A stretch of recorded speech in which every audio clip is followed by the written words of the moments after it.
Welcome, come one, come all, to the Disc and Dice podcast, episode 52. My name is JT. I'm joined by my co-hosts Tim.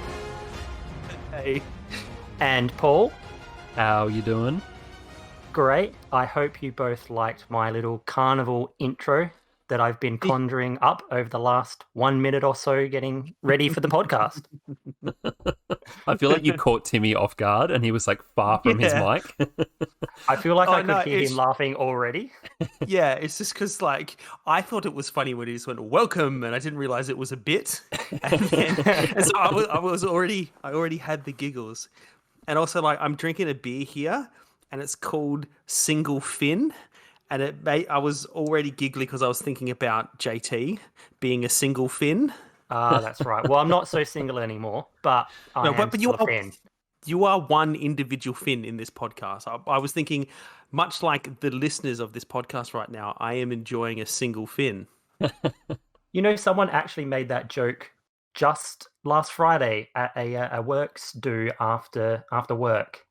So I'm sorry to tell you, Timmy, that you're not the first one to put that to me. I don't blame them. That is some quality comedy, some A-grade humor. You know, I didn't think that, more power to them. I didn't think that the token fin in the group was a thing, but I feel like JT, you're making it something now. Like in 10 years' time, you're going to have TV shows, and they're going to have the one Finnish guy who's cast in the show because everyone has that Finnish guy. I feel like I have, even though I wouldn't say I'm a charismatic person normally, I have still way too much charisma for a Finnish person. So I don't know how fitting I'd be for the job. I'm no Kimi Räikkönen, is what I'm trying to say. That's true. I don't even know who that is, but I know the name. You've said the name to me before. Who is Kimi Räikkönen? Formula One driver. That's why I don't know them. Aha, gotcha. Gotcha. I know Senna, and I know Schumacher, and I want to say I know the Australian one that does the shoeies, but the fact that I can't remember his name isn't helping my case. His name is Shuey, Australian. Legally changed his name. Yeah. Alrighty, but yeah, I kind of derailed that. Somehow JT asked me about the carnival intro, and I just started talking about the beer I was drinking and puns. Yeah, and now here we are on Formula One. So yeah, let's get on to this motorsport discussion that we're going to be talking about today. But hey, listeners, don't turn the podcast off. We have not suddenly become either a carnival-themed motorsport podcast or something like that. We still are a games podcast, and boy, have we played some games. Isn't that right, guys? That is absolutely correct. Woo! And at the risk of derailing this again, I just really want to think about what a carnival-themed Formula One podcast would be. Out there, guys, it's never too late. Yeah, hey, we'll have cornered the market on that particular niche. That's for damn I feel sure. like there is, because the way. If we're talking Formula One, and I guess other motorsports, but it's what I'm most familiar with, the way kind of a race happens, it's, it's over 3 or 4 days on a weekend, and they usually have they have bands that play there and all kinds of things. It has a bit of a festival, carnival type feel to it. So maybe those things they're more related. Tents. They're definitely tents, yeah. It definitely has the what is it called? The sideshow alley, really dodgy, screw you out of your money style games areas, which I think is very, very carnival. So we're a podcast talking about the F1 experience, the events, not necessarily the actual sport. Yeah, it's nothing about the races, nothing about the cars or anything mechanical. It's just about everything else that's involved in a race weekend. We'll rate Ferrari's tent. Hey, it's just not as good as 2019's tent, if I'm being honest with you. Hey, look, while we're on this tangent, Timmy, I just want to let you know that, did you know that they don't, the actual teams, at least in Formula One, they don't bring tents anymore. They literally bring massive buildings that they put together at each race, and they're kind of fast constructible ones that they kind of pack down. They're like IKEA 2-story townhouses that they pack up and they fly around the world. I know. That's how much money there is. And then they turn up in wherever they're racing and they build these, like they are like 2-story apartments that they kind of run everything out of for the race weekend. It's insane. They are like, it's so much far beyond the level of tents now. It's ridiculous. So we've seen where the hell is our second driver? Oh, he's in the hot tub on the roof. We got like a nice like outdoor setting. Kimmy's in his penthouse having an ice cream and a Coke. Hey, that brings me to a point. We've seen the F1 games where you're driving F1. We've seen the F1 games where you're the league manager, and now I want to see the F1 game where it's basically like F1 Sims, and you build the house that the team lives in.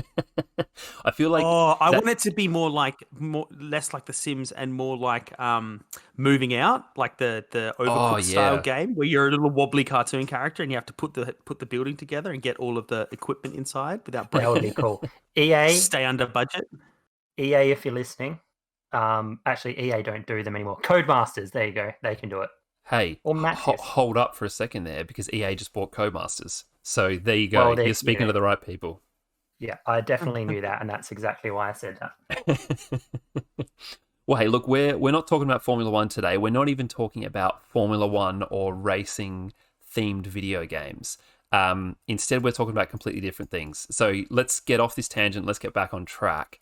And so, Timmy, what have you been playing? Well, I have been playing Final Fantasy VII Remake.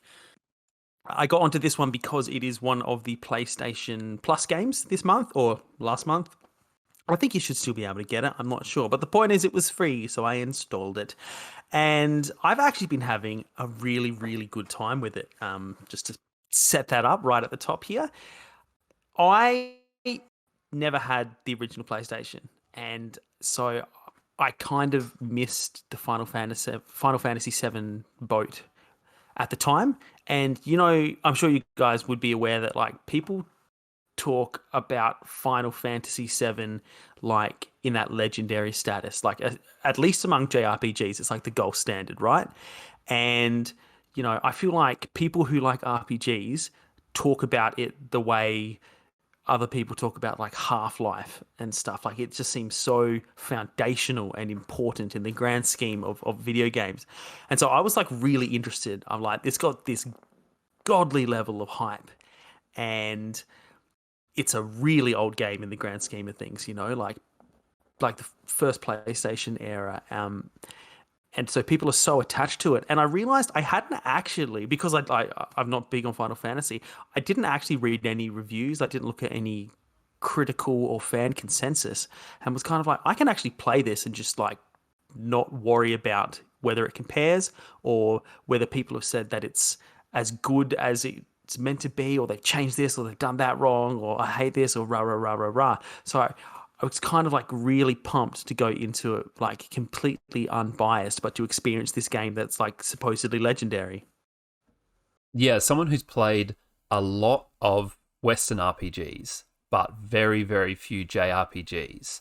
This is always one of the ones that comes up in those discussions, like you're saying. Like there's sort of been times where I've tried to dabble in JRPGs, and I've always kind of bounced off the genre, to be honest. But every time I kind of look at like what are the touchstones that everyone says are like you say, kind of the shining examples of it, this is always the Final Fantasy that people talk about. I guess it makes sense why it's been remastered in that sense, if that's kind of the status that it has. But yeah, like having never played this game, I feel like, considering there are so many Final Fantasies and it's very easy perhaps to get the numbers mixed up, I'll always remember 7 as that one that everyone says is like the Final Fantasy. JT, have you played this one, or have you played any Final Fantasy games? I haven't played any of them.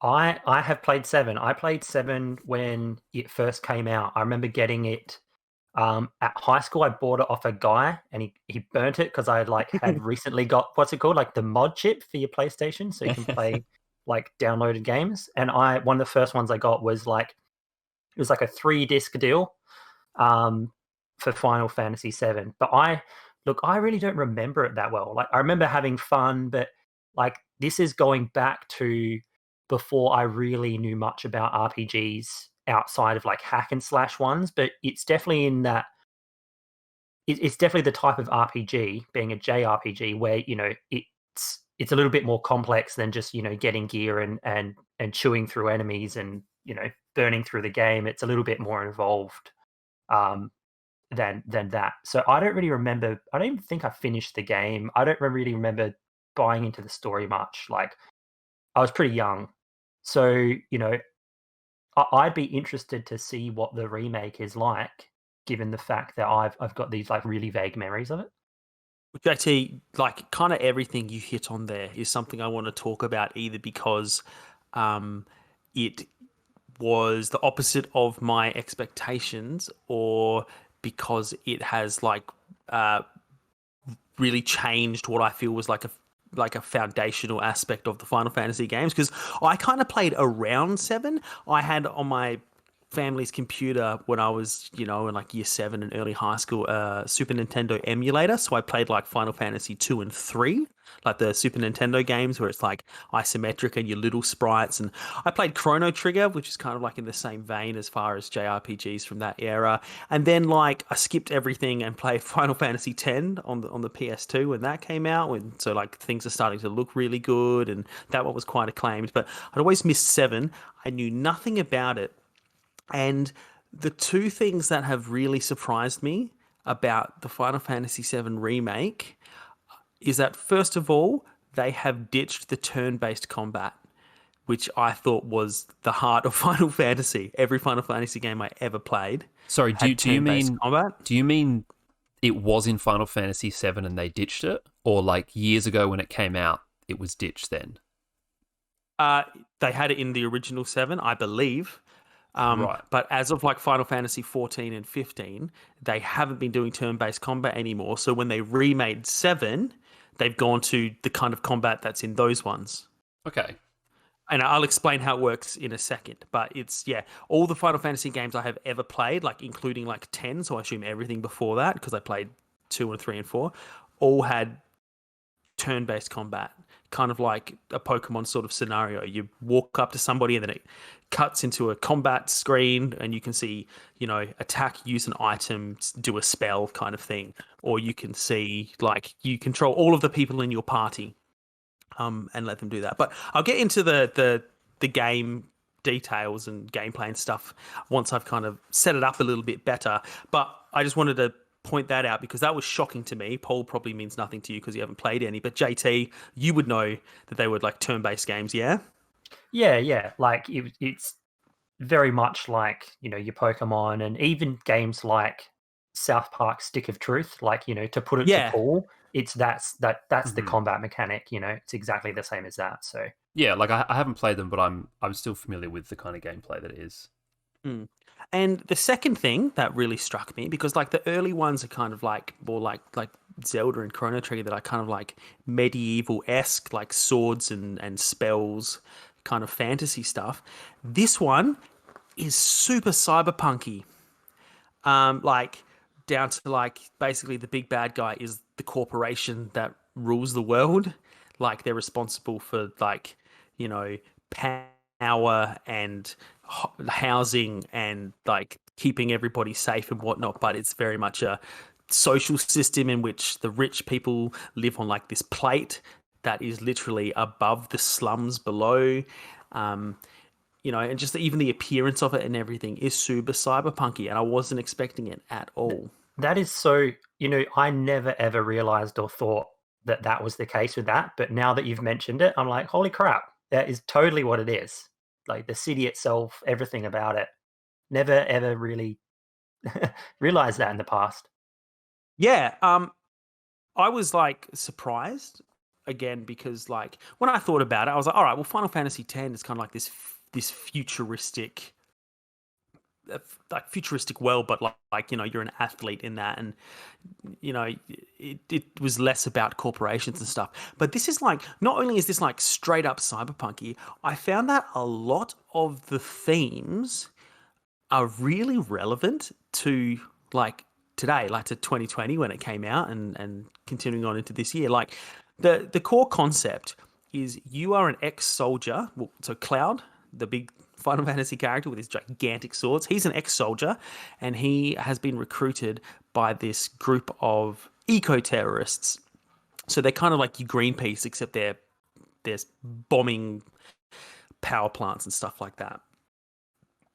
And the reason they're doing it is because the big corporation is kind of like ruining the planet, and they're not heeding the warning. So it's essentially a climate change allegory. It might not have been back then. They might have just thought this is a cool idea, but it's a spot on climate change allegory at the moment. And I thought that was really cool.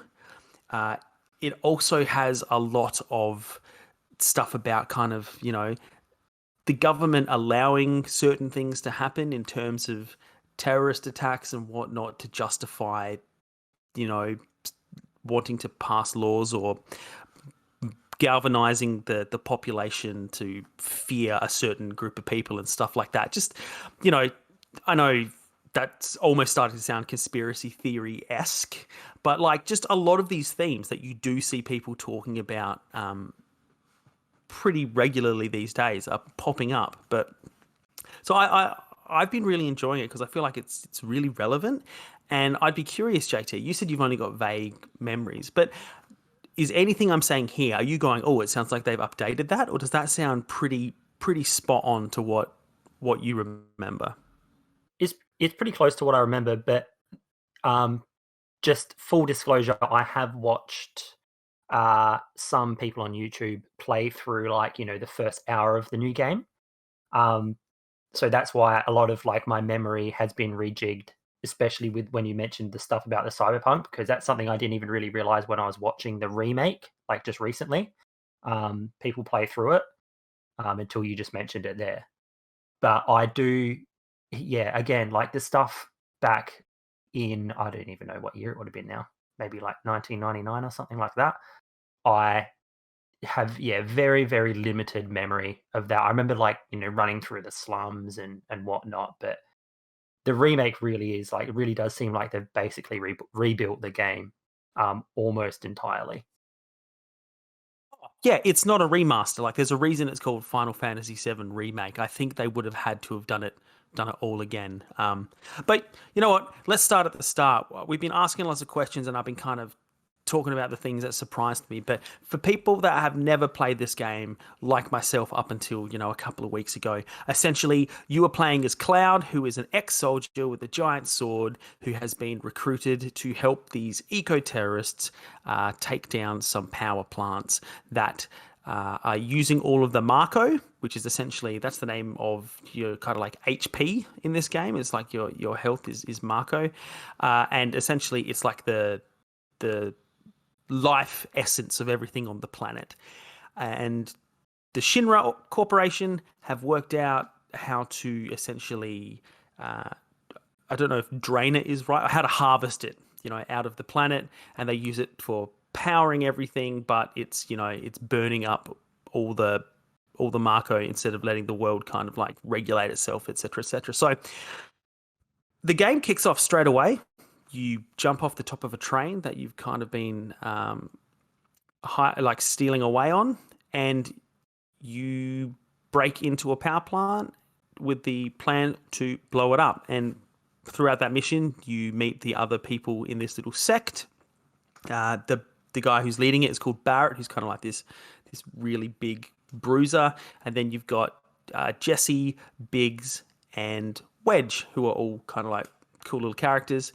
And is you that blow this up. Wedge Antilles? No, it is not. He wouldn't fit into an X-wing. This guy, he's token fat character, fat jolly, funny comic relief character.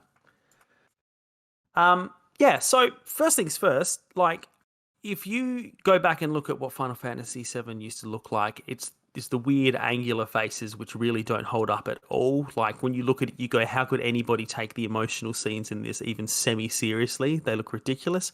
But the character models actually look fantastic now. If you've seen the Advent Children 3D movie from like 2007 or whatever, it's pretty much that, but in a game. It looks fantastic. It's really cool.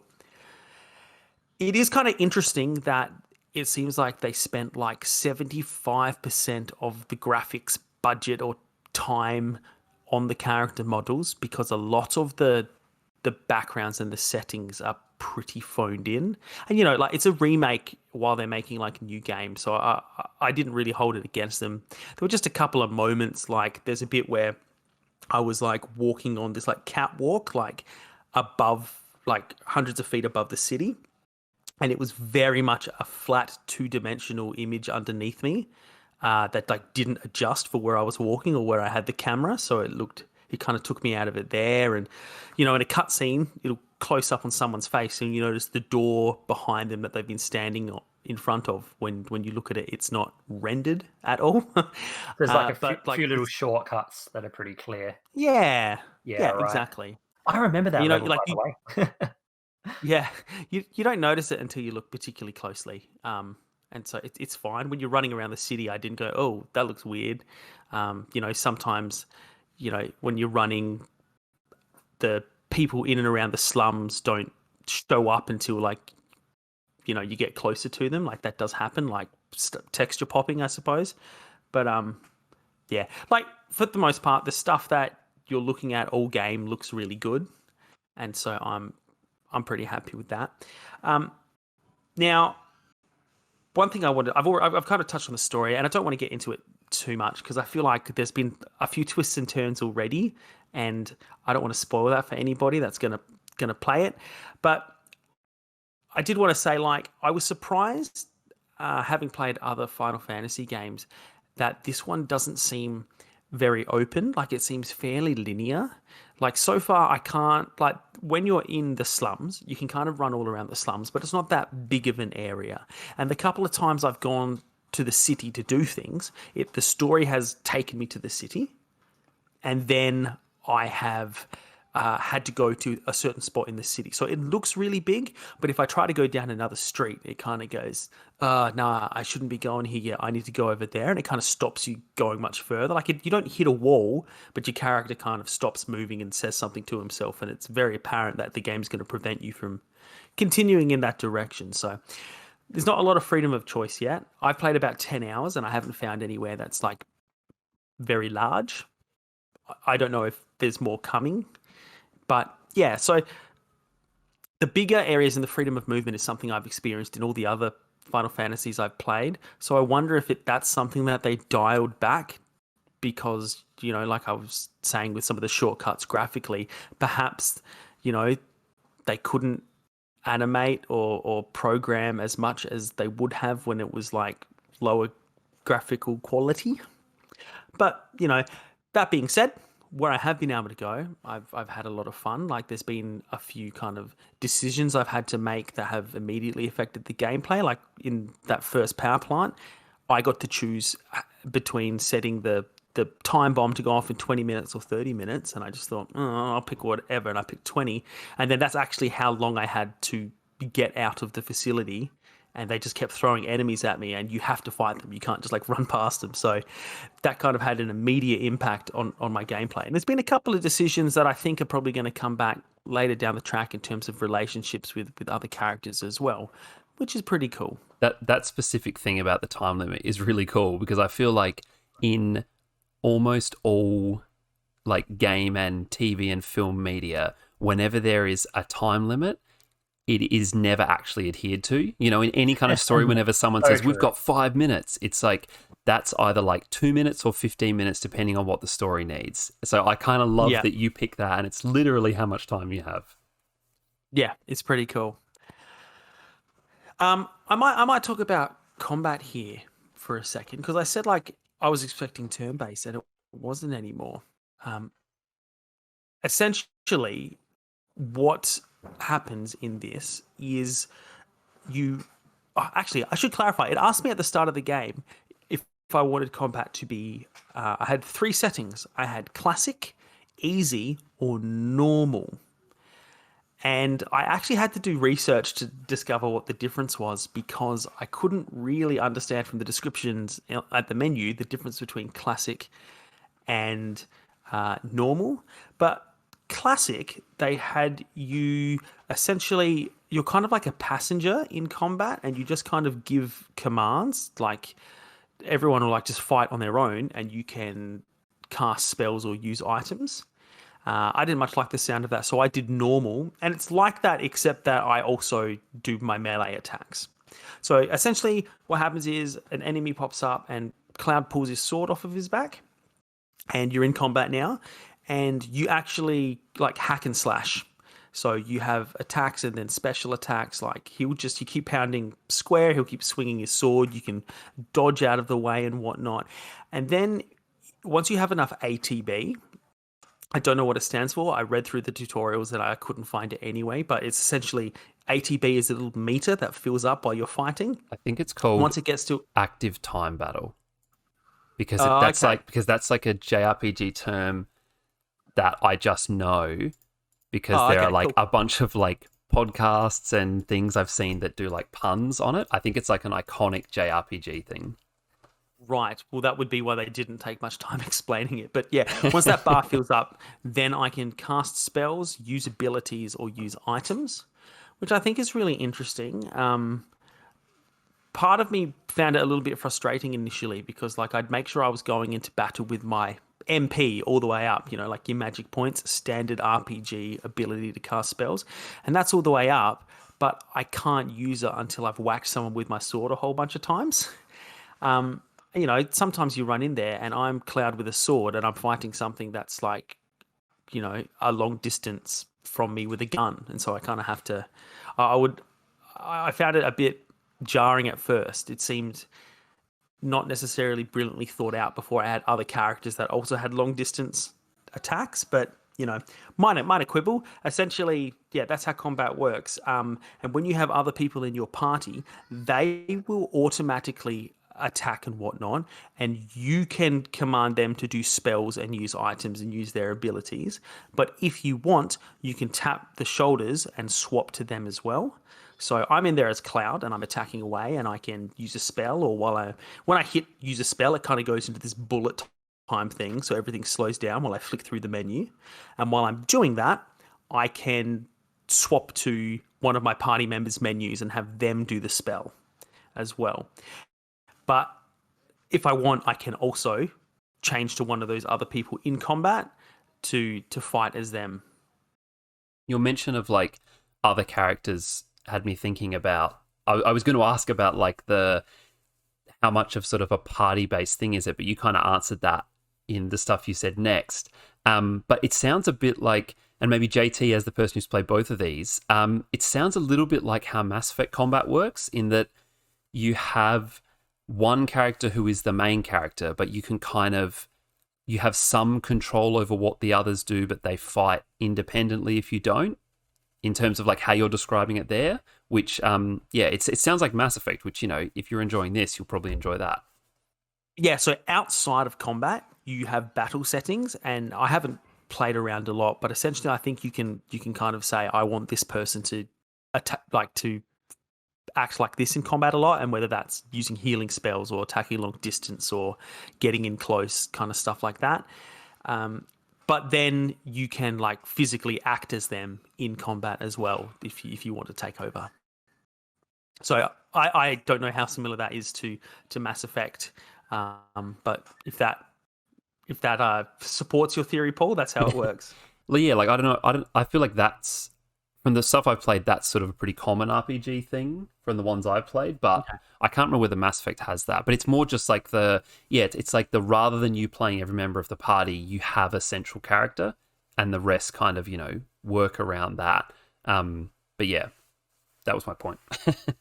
Yeah, they're not like completely autonomous. You don't worry about them. You can still sort of guide them a little bit. Yeah. Well, in Mass Effect anyway, not saying that I'm just trying to think. Like, I think I watched Rad Brad play it, and I reckon he had a different setting, like combat setting or difficulty setting that you were mentioning before. I'm thinking he might have done the classic mode because the way that you're describing it doesn't sound the same as what he was doing. No. So I reckon that's sort of what was going on with him. I think it's a bit cheeky calling it classic because I would assume classic would make it turn-based, you know? Yeah. Like, in what way is it classic? But there you go. Whatever they want to do. Maybe normal is a little bit different and classic is what it's like in Final Fantasy 15 or something. Who knows? Speaking of Oh, yeah. So speaking of the other Final Fantasies, Timmy, I'm kind of curious because you said you mentioned that you've played some of the other ones, including some of the original older ones and the newer ones where they've sort of moved over into like more open world sort of stuff. I've always been a little bit intimidated / intrigued about the series itself as a whole. So I'm kind of curious as to how this fits in with like the grand Final Fantasy story as you know it. I mean, obviously, there's only a handful of people who probably would have played through every single one and have like the whole picture. But like to me, when I see a Final Fantasy game come out, they always look so completely different to one another. And so I've always been sort of confused as to how they work. I thought there wasn't in like a narrative. As far as I know, I don't think there is. Yeah, I thought they were all standalone. Yeah. I mean, like, obviously, like when you have Final Fantasy X and then you have 10-2. Yeah. Those make sense. But for example, Final Fantasy 14 is like an MMO, and then Final Fantasy 15 is a completely separate story. Like I guess I mean like you might not be following again. But you might not be following the same characters, but like, is it the same world? Like are there crossovers? I don't think so. Nah. Is it just completely just like it's just like I feel like the Final Fantasy name is almost like it's like a branding for a style of game that has been made over the years, and then each time it's kind of like Timmy says, they have like spin-offs which have sequels, but that there is no like that there's no like canon storyline that ties them all together, which I've always found a really interesting way of doing things. Final Fantasy is like the brand. Like if I think you could compare it to like, say the brand was Naughty Dog, and they called the Last of Us games were also in the Uncharted series, like they play kind of similarly, they look kind of similar because they're coming out of the same developers and the same teams, they're emotional, character-driven stories, but they're not related. They're different worlds. Right. You know what? It's entirely possible that Paul and I are wrong, and there's someone listening to this pulling out their hair going, what the hell? But I've never seen anything that would make me think that what I've seen in 7 is related to anything in 10, and then neither of those looked aesthetically anything like 15 either. Like I never knew that, but it makes sense now. 15 looked more like they went back to kind of like this weird medieval religious kind of vibe, but then they just still also had cars and technology, It didn't look like cyberpunky at all. And, so I think they just kind of do their own thing each game. It's quite a cool little revelation that, I've just been clued in on. So that's actually really, really good to know. Yeah. Thank you, guys. That's all right. Hey, so I don't want to take over the whole podcast just talking about this one game, but I thought I'd just talk about kind of the RPG elements of it, because so far you don't really have like skill points that you put into abilities and stuff. You kind of upgrade your equipment more than anything else, and you go into as you fight with your weapon and go up levels, you get SP, and you spend that to upgrade your weapons. And so, one upgrade might give you overall more HP or more defense against magic, or, more speed, etc., etc. But that's kind of where the RPG element comes in. And then the other thing is you collect these things called materia, which are like these glowing orbs that you can put into slots. Kind of like runes, I suppose, in Witcher, like that kind of thing. Like you put them into slots on your weapons and your armor, and they have different perks. And one thing I found really interesting is that those materia is what lets you use spells. So I've got like 3 slots in my sword. And so I can put ice materia, fire materia, and lightning materia, and they let me have like electric, fire, and ice blizzard powers, and I can cast those spells. But I'm going into an area where I know there's going to be heaps of flying enemies. I can swap out the materia in my sword, get rid of lightning maybe, because I know these things aren't affected by lightning, but they are affected by wind, and I pop that one in. Or I can make sure someone else in my party has the appropriate materia, so we've got all of our bases covered, which is pretty cool, I thought. Especially combined with one of Cloud's special abilities that I got from a side quest, which allows him to assess his enemies, and it tells you what their weaknesses and strengths are, and then you know what you should be using, which I thought was pretty cool. But yeah, that's kind of like the big RPG skill tree, skill point kind of thing. One thing I thought was pretty cool is when you go up levels, you get SP is like automatically assigned to all of the weapons you have in your inventory. So it's not like, all right, I've got 20 SP and I guess I'll keep using it on the sword I've been using because that's already kind of buffed, and it would, even though that one has some cool stuff coming up, I'd have to go back down its attack level until it's, amped up. What it does is I don't earn 20 SP overall. I earned 5 on that sword, 5 on that sword, and 10 on the other, and they're hard locked into those. I don't assign it. And so I can kind of keep upgrading all of my weapons and then go, all right, in this area, I keep getting messed up because I can't dodge those attacks fast enough. So I'm going to use this slightly weaker sword, which ups my speed and my dodge speeds. And I'm never going to be kind of caught out because I haven't been using that weapon enough. And it's, I'm sure some people might be like, oh, that's making it too easy. You can just keep everything buffed. Where's the challenge? But I think it's a nice balance because you still do get much more SP for the weapon that you're using more. It's just you don't get completely left behind if you then need to swap. But yeah, that's probably the last thing I want to say about it. I think anything else is starting to get into the nitty-gritty details of a RPG. I guess I'm really enjoying the story so far. It's very Japanese in its dialogue and the way the characters interact and stuff, which is to be expected. And final note, I suppose, is I was very surprised to find that everyone's beloved Cloud is a real jerk. He's just a real standoffish prick. And I'm not yet understanding why all the ladies in the game seem to like him, but I guess nice guys finish last, as they say. Did you see Spirits maybe Within? Something to do with the writers of the game. No. So, no, I didn't see Spirits Within. I yeah. saw the Advent Children movie, which is directly. No, sorry, not Spirits Within. I am thinking of Advent Children. That's the one that's based on Seven, that's got right? Cloud. Yeah. Is the game similar to that? Like, is it a verbatim storyline, or? That's what it looks like. Yeah. I can't remember Advent Children. I watched it when it came out. Having not played Final Fantasy VII, so I don't know if it was a sequel or if it was just like a little side story or whatever. But that's pretty much what Cloud looked like. He looked really familiar to me straight away, and I was like, oh, that's right. I've watched that movie. They've had this character model forever. So yeah, that's pretty much all I've been playing, guys.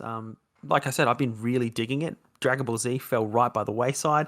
Didn't get an opportunity to play the board game I mentioned last episode. So that's been it for me. So I'm gonna leave it there and let someone else take over. We'll look forward to your JT-esque journey through every Final Fantasy now, from 7 to the end of the series. As long as they're remaking him, I don't go back. But hey, speaking of JT and playing games, JT, what have you been playing? What a great segue, by the way, Paul. I know. Just have to put that out there. I've been working. I worked on that all night in my home lab. In your home lab, yeah, the Triple Naughty home lab. Look, I've been getting into a little game called Little Nightmares.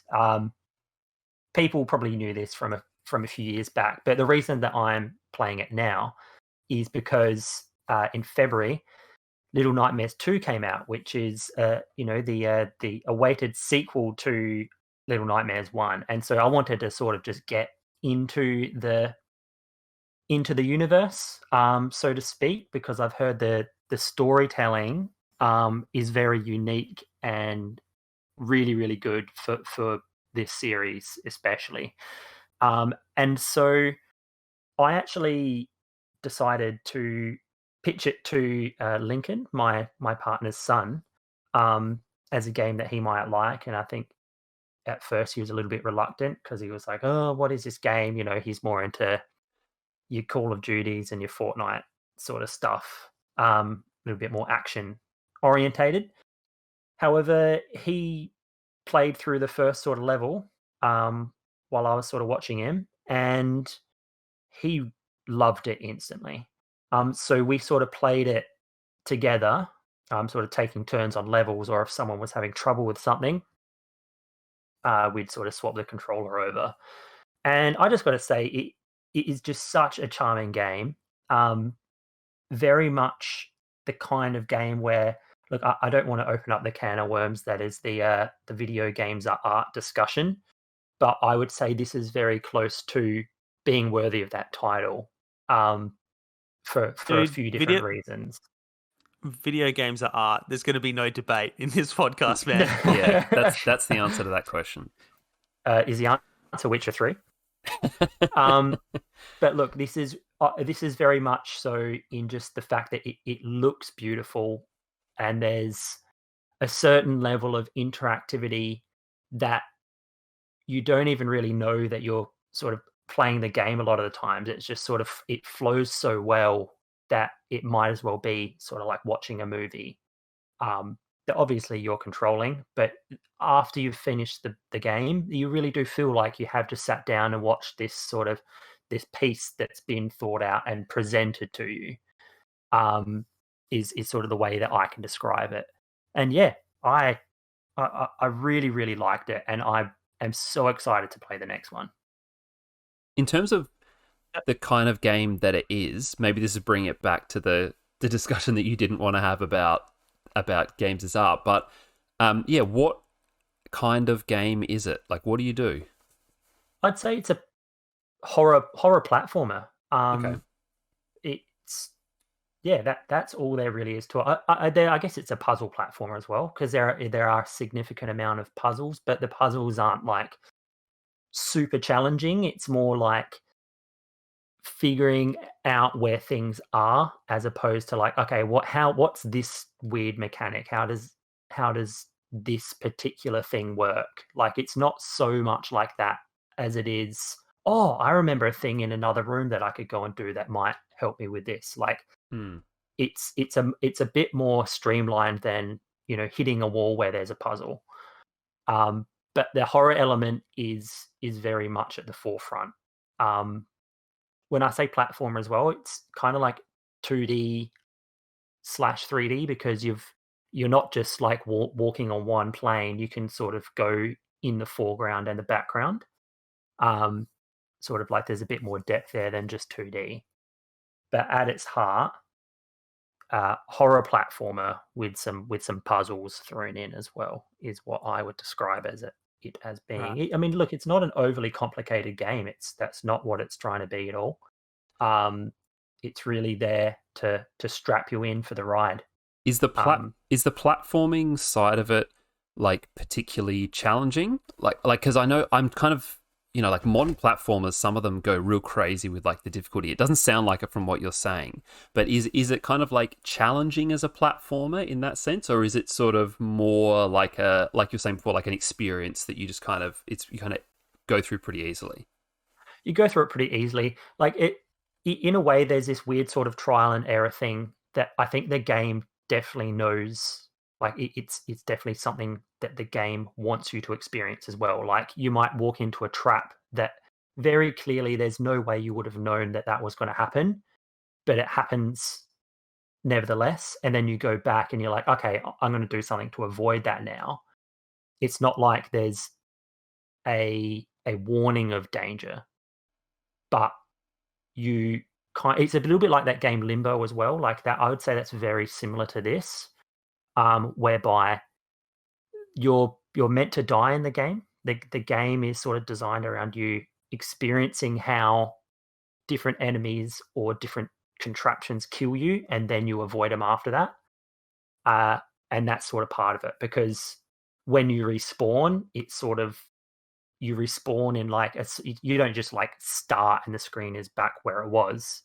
there's sort of like a little intro to each little rebirth that your character has, I guess you could call it. Like, and so I think you're very much meant to experience those kind of delays in the game, but they're not frustrating, because basically once you go through one, it's very difficult to screw it up a second time.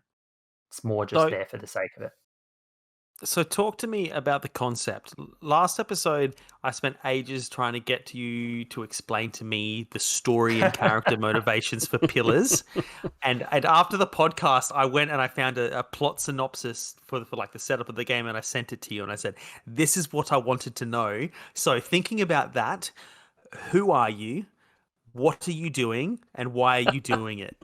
I wonder if listeners notice the push-pull between like narrative and mechanics that occurs on the podcast, between kind of like drag it back in different directions. Well, I think I can. JT's just like talking about awesome mechanics. I'm like, but why do I want to do that, JT? Why am I pressing the buttons? So this is where the beauty of the game, I think, really shines, in that the story and storytelling of the game doesn't need any dialogue whatsoever. There is no dialogue. There are no captions. There is nothing whatsoever to suggest this is what this part of the game is called. Yada, yada, yada. No one talks to each other. There's nothing like that. It's all completely visual without words. And so the premise of the game is you're this small child who is called Six, and the game doesn't really ever tell you that. Apparently, it only tells you that in like the manual. If you have the manual for the game, it tells you that your character's name is Six. But outside of that, you essentially just wake up in this really, really strange world where everything is much larger than you are.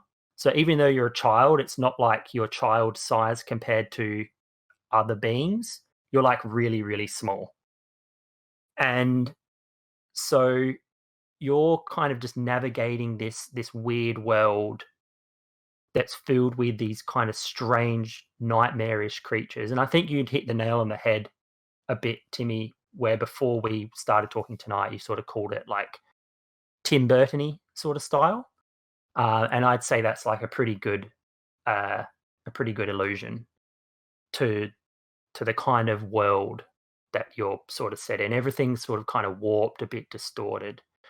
And so you're sort of fed pieces of information via the environment as to sort of what's going on. And very quickly you sort of notice that the screen is sort of constantly rocking back and forth. And you kind of at one point in the near future or start of the game, that you're actually on some kind of like water vessel, like a boat type thing. You're not sure. You might be in a submarine. And yeah, you're navigating this sort of strange world, avoiding the weird hazards that are in there, and it's the inhabitants who all seem to be very interested in like capturing you, probably to eat. And that's kind of the story of the game, without giving away too much, because there's some more information that comes along in the end, and I don't really want to do any major spoilers, because I think, given that this game is only like 3 hours to complete, I really recommend everyone to just go and play it. The second game I know is about twice the length, and the story is a bit more involved, but still without the giveaways and the telling of what's happening. It's still told in the same way. But yeah, that's essentially the premise of the game. Is you're navigating a very, very strange, nightmarish landscape, and you're not really sure why you're there. Even towards the end, you find out some things, but you're still not really sure about your place in that world. And I think that's something that happens in number 2 at some point. And yeah, that's kind of the premise of the game. Yeah, cool. Like, this sounds super interesting, and I have looked at it before and gone, oh yeah, that looks good. But kind of how you touched on it being very similar to Limbo, like I feel like when it comes to platformers, I feel like I'm gonna play one platformer every kind of like 2 years, and that will be my platformer fix. Because if I try to play anything else, I just go, oh, I've just played a platformer for however many hours. It's enough. So the fact that it's only 3 hours, like you said, really has me interested. Like I was playing I've kind of forgotten the name of it. It's on Xbox Game Pass. It's like starts with an O. It's like Ori or Oni or Ori, and like the Will of the Wisps and stuff like that. I played some of that, and that's a really cool platformer, and there's a bit of a puzzle element to it. And yeah, like I've kind of been wanting to go back and thinking if I'm going to play one platformer, I'm going to go back to that. But I did stop playing because I got really caught at a spot that I couldn't work out how to go any further, and I'd already played for a few hours. So the fact that this is only 3 has it kind of jumped to the top of the list. Like I said, it's not the kind of platformer that is trying to challenge you. It's not trying to get you to min-max anything, because it's just not that kind of game, and you can't really do that anyway. It really wants you to immerse yourself in the world, take notice of the little things that they've obviously spent a lot of time in the game with, like really, really tiny minor details. And just sort of taking notice of what's happening around you, because that's telling you a lot about what's sort of going on without also telling you what's going on. It's sort of like giving you these little hints, these little tastes of like information that make you go, oh, what is the deal? I keep seeing that thing. It's significant, but like, what does that mean? Like, what is going on with that particular thing in the background, or that, I keep seeing this character pop up. Like, what's their deal? And a lot of it really doesn't give you that information, but not in a way that's like, denying you of anything. It's very, very thoughtfully placed, I think, in how they've really managed to set the game and the game world out.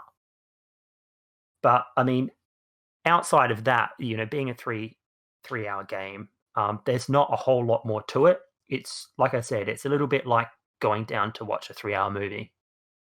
Very, very satisfying, sort of, by the time you've finished it. You're like, I loved that.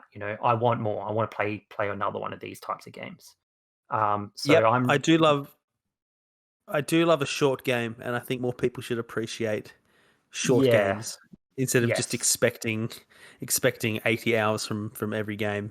Yeah, and I think that's one of the cool things about Little Nightmares as well, is that it's short, but the way that the game is made, as I was saying, there's so many places or other areas they can take it in sequels and prequels and whatnot, that will really make you still want to play those, because you want to get a bigger picture of what's going on. You're only really fed this one tiny piece in Little Nightmares, but it's enough for you to want to go, I want to finish this puzzle. I want to see what more there is to what's going on.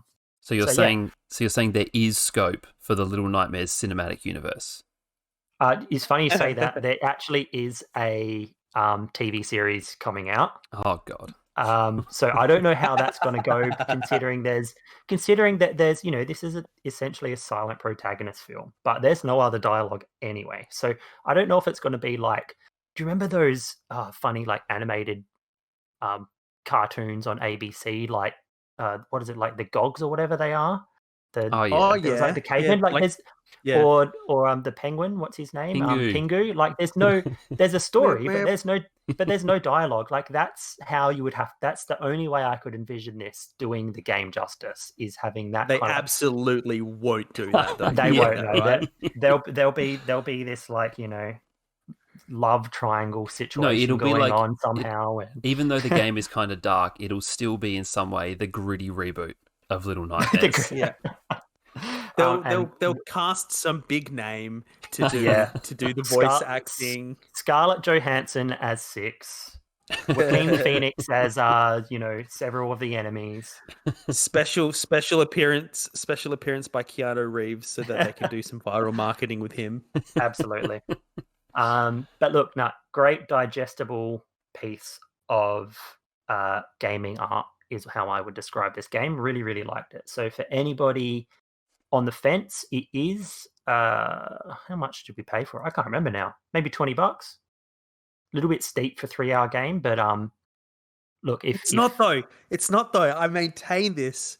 $20 for 3 solid hours. You pay $20 for a movie ticket. that look, get an hour and a half. That's So- no, that's a great justification, Chim.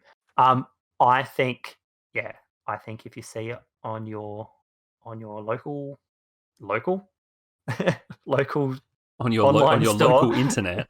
Your local internet, snap it up and give it a go, and I guarantee you will want to play the next one. JT Sounds guarantees great. it. It's a guarantee. Can't wait Guaranteed or your money back. from JT. Can't wait for the adaptation to ruin it.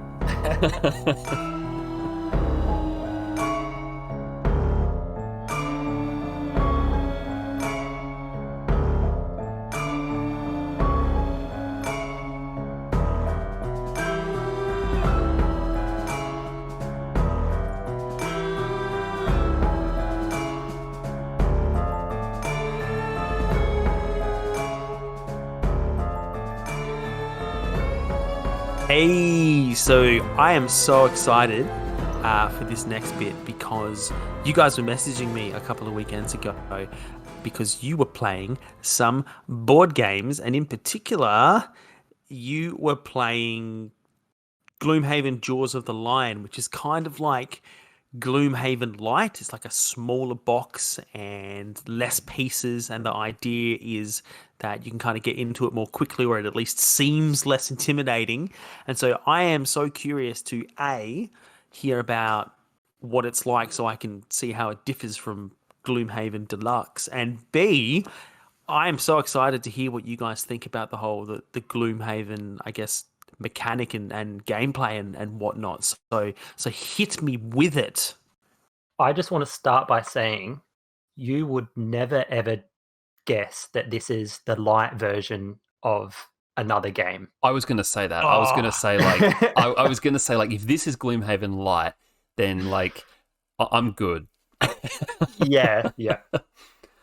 Nah, man, because like the box just has like I'm defending it already. You guys shut your filthy mouths. No, but no, like the box is mostly like just locked content, like other stuff, like different character classes and spells and stuff to unlock through campaigns and stuff. So it's not like I don't know because I haven't played Jaws of the Lion, but my impressions from what I have read is that Gloomhaven is just like a lot more content and like more space, you know, like not more complexity.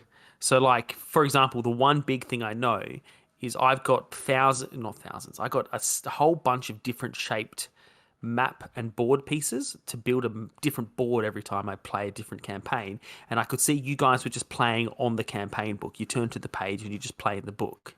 So it's not, I don't think you're going to find a lot more complexity, but I've already jumped in and taken over. I will zip, and you guys let me know. Take it away. So, like, first things first, you don't need to defend the game on every point because I would say both of us quite enjoyed it.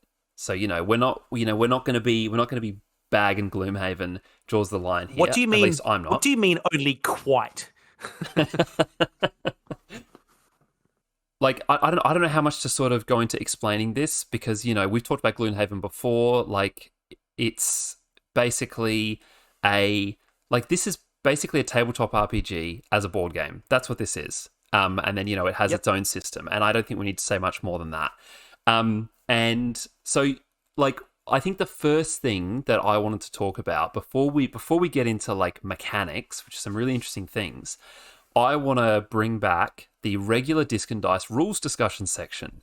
And I want to talk about how awesome Jaws of the Lion is at this particular thing. Like, we've talked over the last few weeks about a bunch of very, very different experiences in like games explaining their rules. And this has a really, really nice kind of logical process of explaining how the game works and particularly, most importantly, playing while you learn.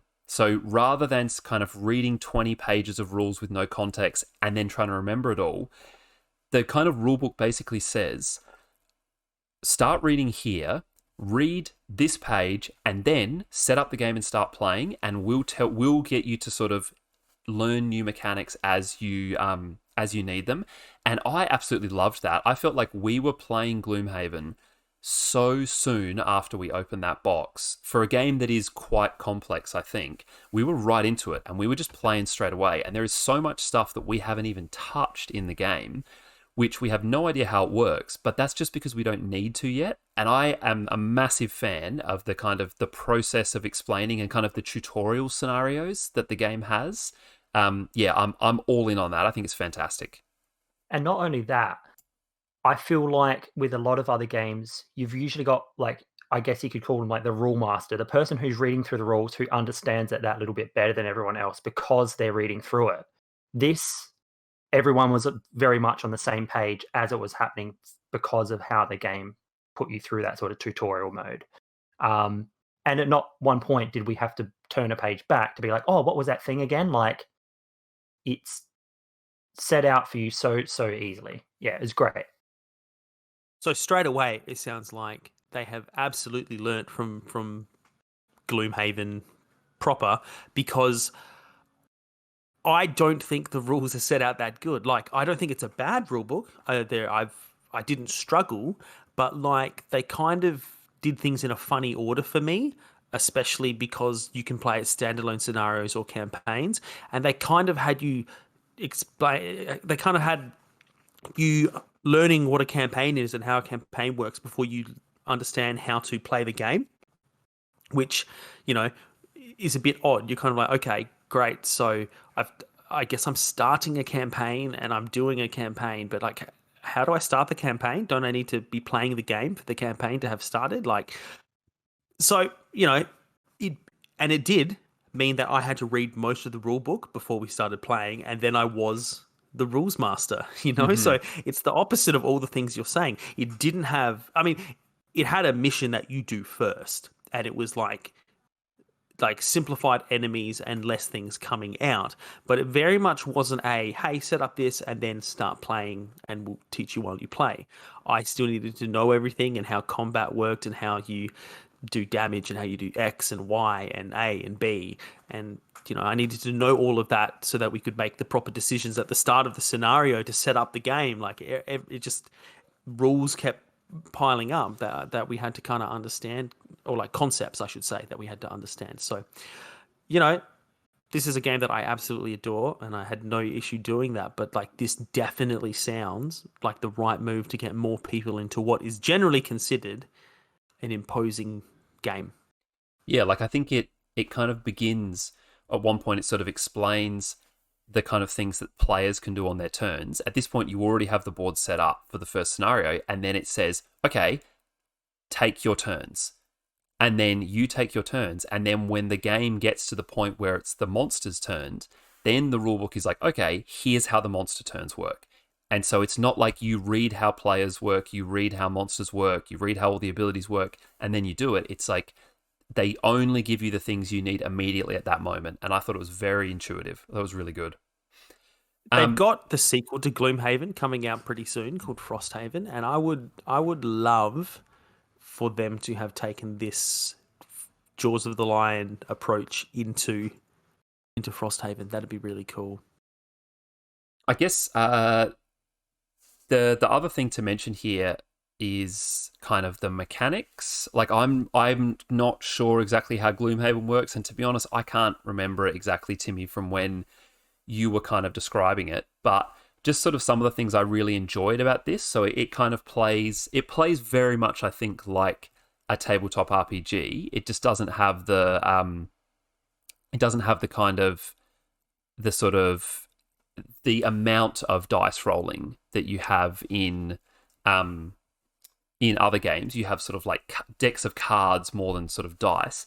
But something I really did like about the way it works is I like this system of each of your characters has kind of a hand of cards for each sort of scenario, but each round, which is sort of like each round of combat, you only choose 2 cards from your hand. So it's like you have a whole bunch of abilities, but you can only use 2 every round.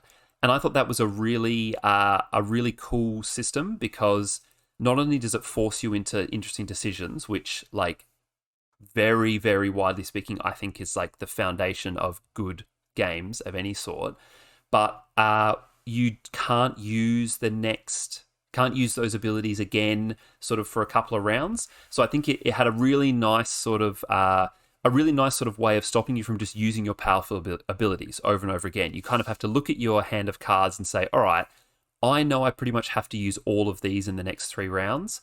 How do I kind of strategize that so that they all work well with each other, so that I have useful cards left later in later rounds and things like that? I thought that was a really, really interesting system, and it definitely sort of very quickly got us into thinking quite tactically about how the scenario played out, which I really appreciated.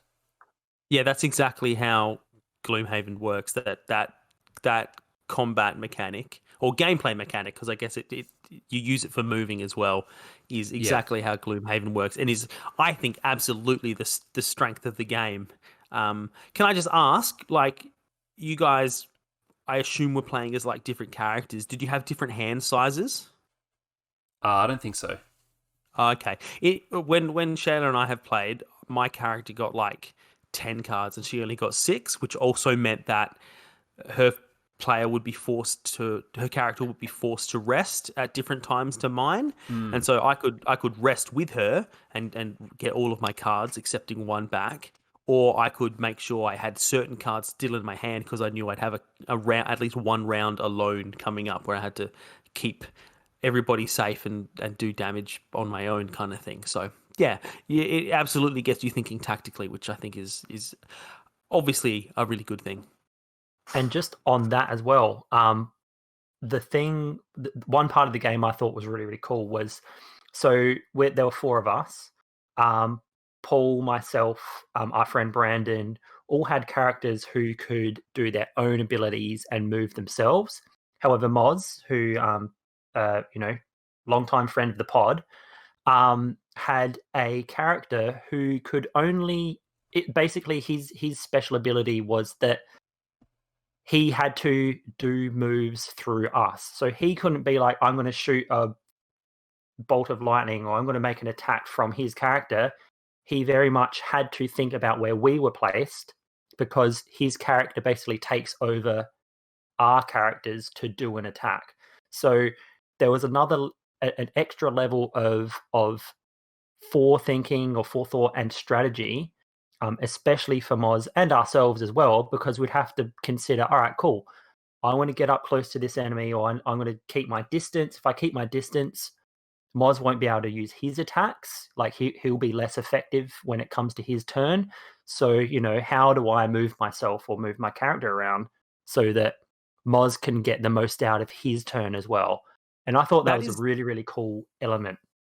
That is very interesting, and knowing a little bit about how combat works in the game, can I ask, with the cards, did it have the same initiative system where you pick your cards and you keep them face down, and then when everybody's revealed, you flip them up and you see who goes first based on who's got like the lowest or the highest numbers on the cards? Yeah. Yeah, cool. So you run the risk of still screwing each other up because, I have to go first, kind of thing? Yeah, there's Or a little bit of uncertainty. And I think in the rules as well, it sort of mentioned that, like, when you're choosing your cards, there's some things that you can sort of talk about, but you can't say things like, I'm going to choose my initiative 68 card, or I'm going to choose my card that has this exact ability. You can speak in very vague terms, much like you would probably in an actual tabletop RPG like D&D, where you'd be like, I'm going to be thinking about, like, shooting at someone far away. So then you sort of know that person's maybe choosing something that doesn't have a huge initiative, like running in. See, I would actually argue it's more like in real life and less like a tabletop RPG, because, a lot of the time you are talking in numbers when you're playing those. But well, not I get what necessarily. you mean. You'd be saying, I'm going to attack, or this time I'm going to do a healing spell, as opposed to they just don't want you going, I can move 4 squares and then I can attack 2 of them for 3 hits each, or I can heal you for exactly this much, etc., etc. Yeah, that's right. And I guess what I meant more, Timmy, is that like it's getting you to avoid metagaming, which tabletop RPGs very much don't want you to do. They don't want you to be talking about what your stats are, and what you might be doing as a result of a card you've got or an ability. And I guess it's kind of cool because I got very much the sense, Paul, that even though this isn't a role-playing game in the sense that D&D is, where you're, having conversations with NPCs and that, but there was that element of it, because when we were talking to each other about the how we were going to like formulate how we were going to do things, we kind of took on a little bit of a persona, I think. And that was not really something that the game hinted at us to do. We just that just kind of developed. And I think that's something that would probably come naturally to people who are playing this game for the first time. Yes, this is something I wanted to discuss. I actually kind of wanted to know sort of how Timmy dealt with this when he played, because I felt like the rulebook explicitly says, do not discuss numbers on your abilities.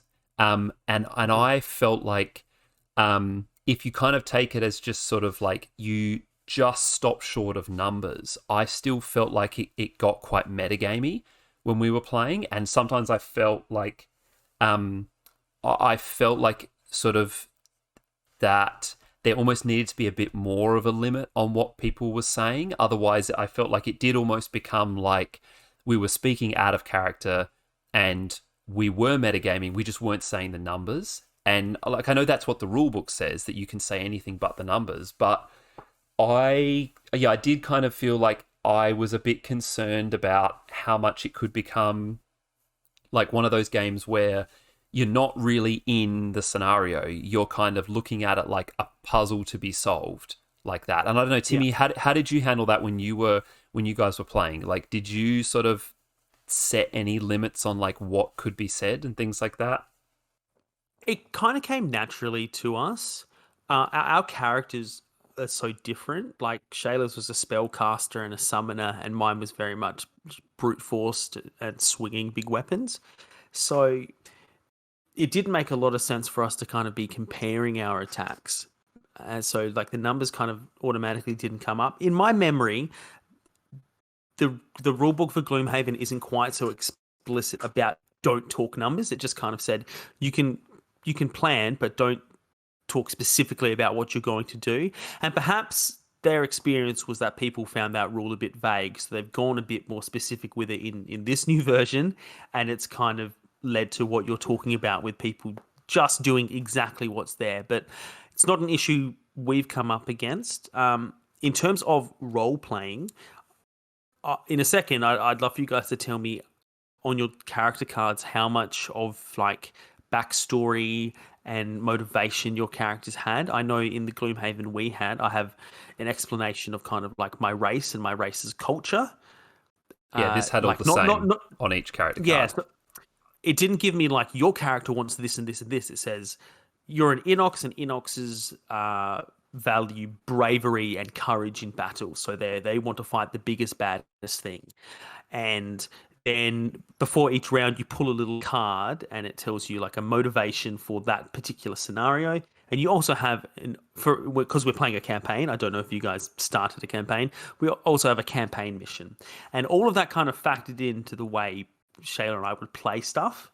And so sometimes, I'd be keeping quiet about why I want to actually do something. So it prompted me to be vaguer about what I'm doing, like I might have had a card that tells me like, in order to get the most out of this battle in terms of experience and perks and stuff, I need to make sure I kill like 4 people. But of course, everyone wants to get the kills because you get more experience. So I need to find a way to kind of be like, I'm going to be doing this and this and this, and positioning myself to do the killing blows on as many things as possible without being like, hey, you go and do this and you go and do this. So I feel like the role playing came naturally, but I might we might have had more information because we were playing a campaign informing kind of the decisions, if that makes sense.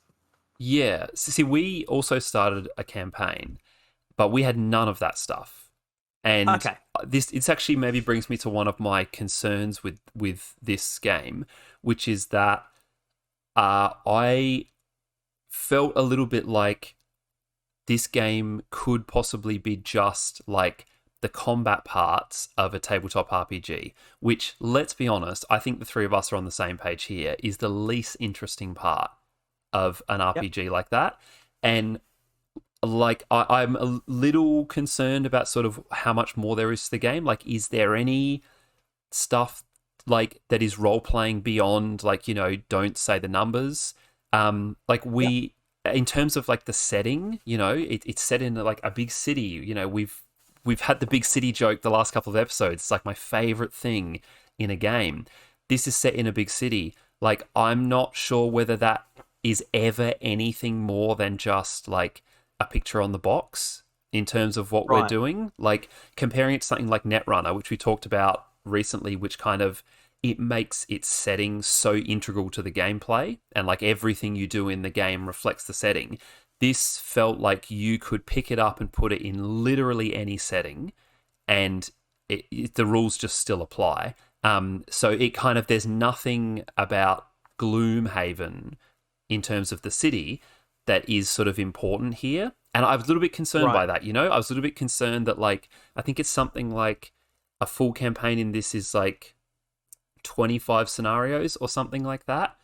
And I kind of wondered whether after 25 combat scenarios like this, like, to be honest, I didn't think I would get to 25 combat scenarios if all it is combat scenario after combat scenario with nothing beyond that. You know what I mean? If all it is kind of increasing your stats to fight more monsters, like, that doesn't have a lot of, like, that doesn't have legs for me in terms of something I would continue playing. Like, the appeal to me is this setting, this setting is interesting. These characters are potentially interesting.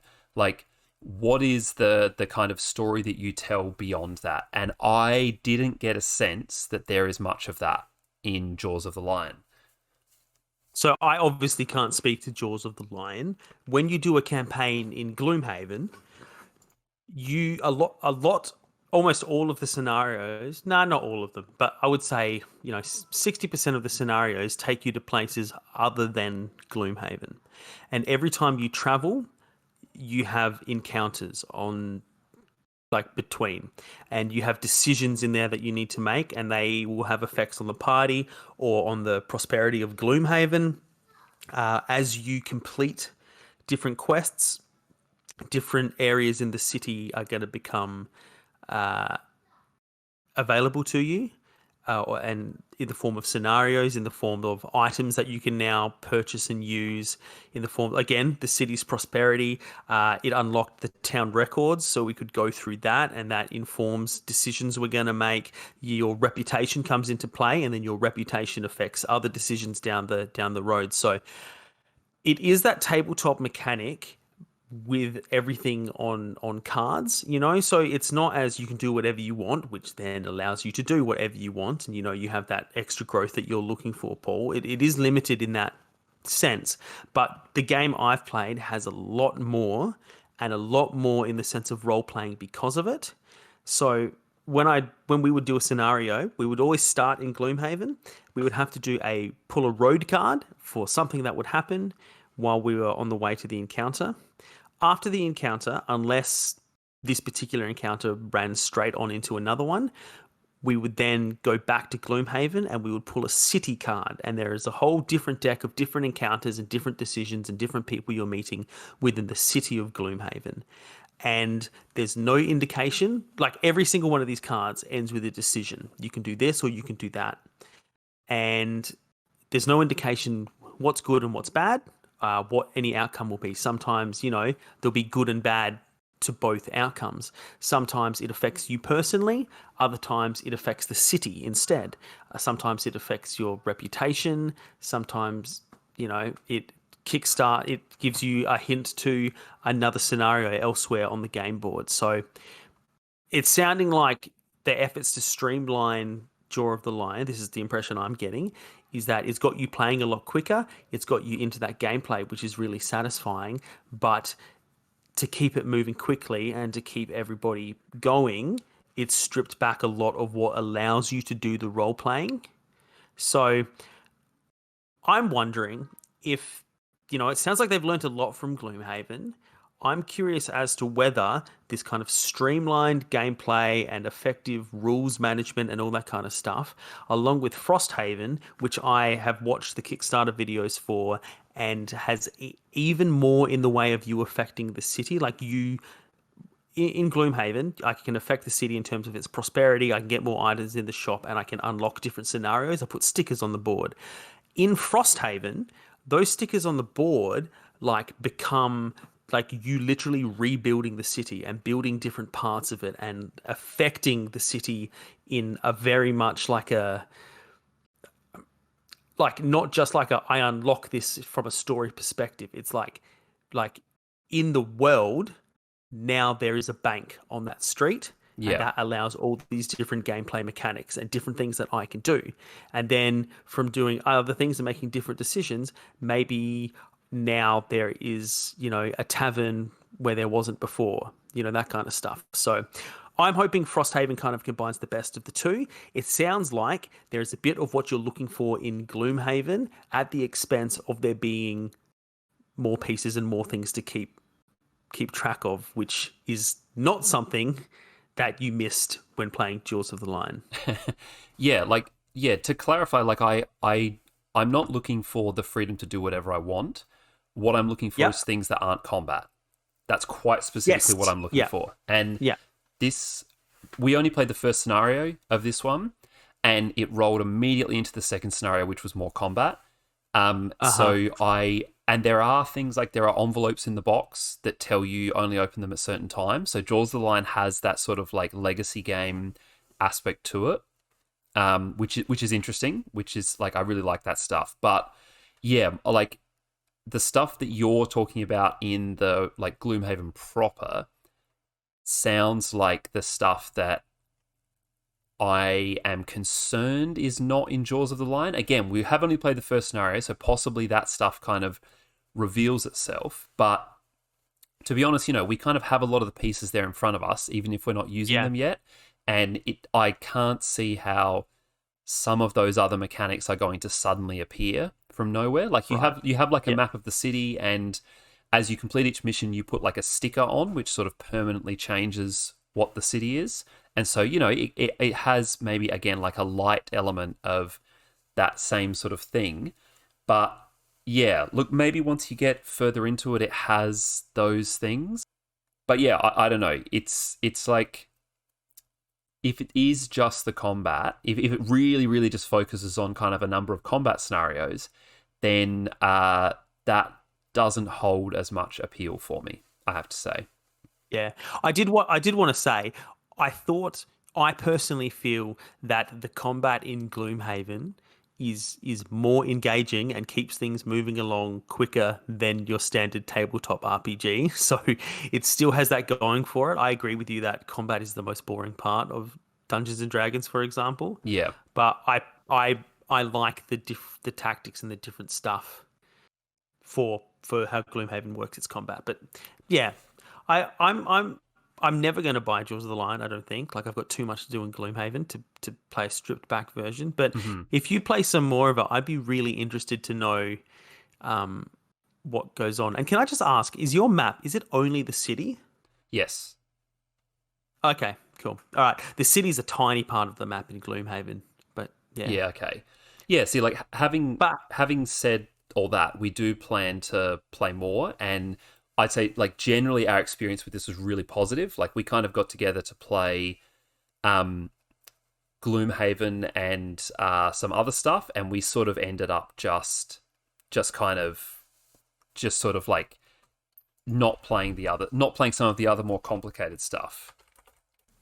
But generally, yeah, I think it was a positive experience for all of us. On our Discord server, Raptor Mountain, one of the people on their mag did ask us, is Jaws of the Lion a good starter for kind of the Gloomhaven series? From what I have seen, I would say yes. And I think from what you said, Timmy, it sounds like, you would probably kind of agree that it sounds like sort of a good intro into those mechanics in a way, into sort of how combat works. I guess from what you said, though, I would probably say that, like, if you're really, really interested, you could probably just jump to the, the full Gloomhaven game. All I would probably say is that is a massive jump in terms of price. We're not just talking like you spend like a little bit more to get the full game. It's like, it's more than double as far as I know.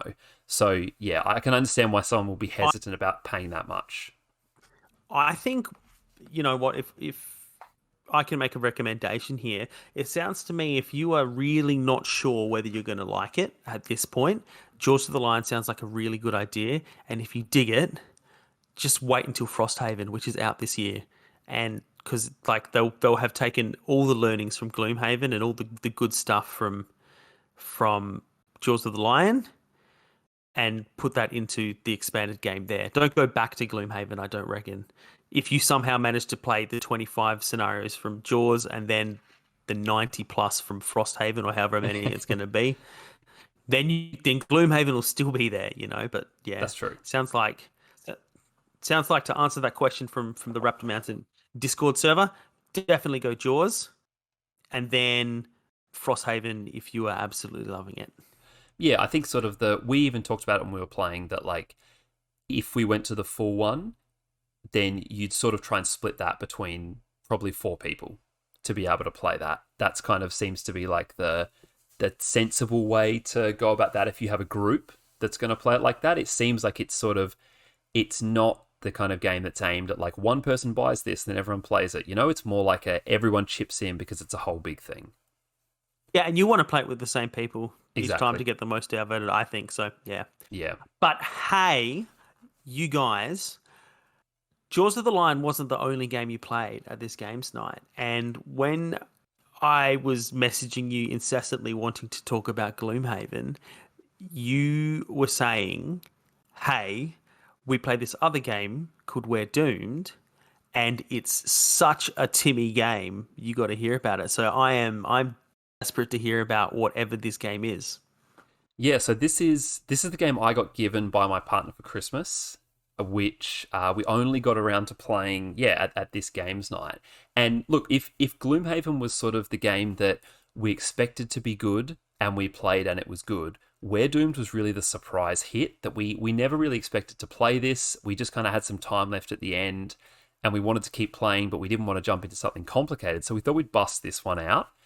And so this one is basically, it's a real short, I would say basically a party game about the end of the world.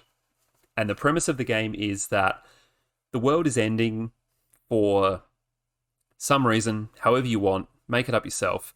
And the players have to work together to build a rocket to escape Earth. But there are only limited seats available on the rocket, so it's not possible for everyone to escape and hence win the game. But it has this really interesting kind of system here where you collect 2 resources. One of them I think is actually called resources, and the other one is called influence. Resources builds the rocket, and influence gets you a seat. So you have to work together with everyone else to pool your resources to build this rocket. And, the bigger you can build it, the more seats it has. But the amount of influence you have determines who gets on the rocket first. So it's like a very, very simple concept. That's basically it. You have those 2 things and you sort of work towards that. And you just kind of go from there. Now, I think the thing that makes this particularly interesting is that the game has an egg timer that comes with it, which is set for 15 minutes.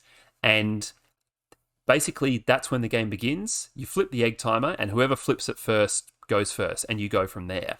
And so because there is a literal 15-minute time limit, it puts a lot of pressure on everyone to make decisions and things like that. So it's it's not like sort of an example I think of here is something like Avalon, which a game of Avalon can be really quick, but a game of Avalon can also drag on for 2 hours if everyone's arguing.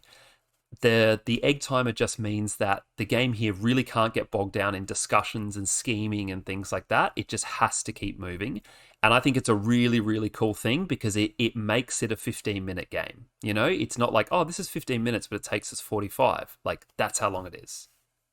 And it gels with the whole, like, you know, the world's ending very soon, so we need to do something about it sort of situation as well. Yeah, it fits the theme.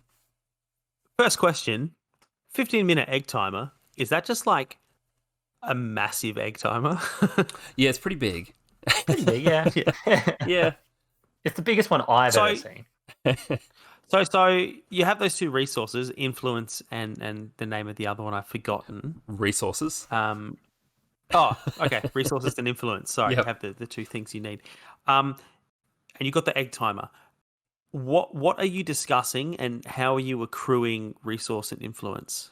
So everyone plays as a country, and they're all kind of like not like real world countries. They're sort of like you play as like democracy or autocracy and things like that. And they're all kind of themed in a really fun way. And each one has like a special ability that sort of, you know, kind of reflects the stereotype of that of that sort of kind of government. And so you basically kind of you work around the table.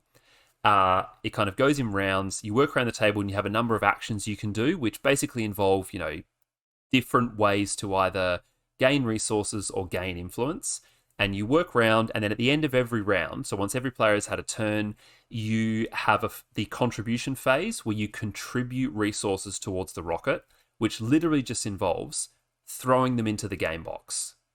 And that's where you keep all your resources. So you just chuck them in, and it's basically kind of a competition. So you throw your resources in, you might put 2 in, someone else puts 2 in, so maybe you put 1 more, but then someone else puts 2 more, and so they're on 4. And the person who has the most at the end of the contribution phase gets to like draw an event card, which kind of shakes up the game a bit every time you draw one of those. But it's really kind of chaotic. So it's that contribution phase is not like, it's not like, you know, everyone has one chance to put resources in. It's just throw resources in as many times as you want, So for however long you want. You just keep putting them in. Obviously, you run out of them. You don't have an unlimited number. I was just going to ask real quick, when you say whoever's got the most at the end goes first, do you mean whoever's contributed the most or whoever's got the most remaining after you've all contributed? Yeah, whoever has contributed the most. So whoever has contributed the most, so you kind of just chuck all your resources in, as many as you want, keeping track of how many you've thrown in, and whoever has contributed the most at the end of each round, they get to draw the event card at the end of the round. But like I was kind of saying, it's that contribution phase becomes quite interesting because you are sort of, you're weighing up whether you want to throw your resources in to get the event card, or do you want to hold on to your resources because maybe there's something else you want to do with those. There's, you know, and there's all kinds of other things you can do with resource and influence and things like that. So it makes it very kind of like like scheming in a way that you can be kind of having an ulterior motive for holding on to your resources and things like that. But if you hold on to your resources, you don't get to draw event cards, and sometimes those give you different bonuses and things like that. So the game is kind of like this, it's like a balance between working together to build the rocket, which, as we found out the hard way, you have to do. You kind of can't just play your own game and keep things to yourself, because the end result of that will be that nobody gets on the rocket because it doesn't get built. Balancing that with gaining influence to make sure that you're on the rocket and you actually have a seat. So when you say, like, if you contribute the most, you get to pull the event card, does the event only happen to you, or is it more likely to have a good result if you're the one pulling it? Like, what is the advantage of you pulling? Because you say the event card made it sound like it happens for everybody. Mm-hmm. So, or I guess an event card. You have a deck of those. Okay. And all right. They can do all kinds of things. So sometimes it will be an event card that gives you some benefit, or it's something you can hold on to and use later, things like that. Right. Sometimes it just completely flips the rules of the game. So we pulled one which said, Now, the person with the least influence gets onto the rocket first. And so we'd spent half a game building up influence to try and, make sure we're on the rocket, when all of a sudden you got to try and burn as much of that influence as you possibly can so that you can actually win the game. So it kind of really throws a spanner in the works every time you pull one of those.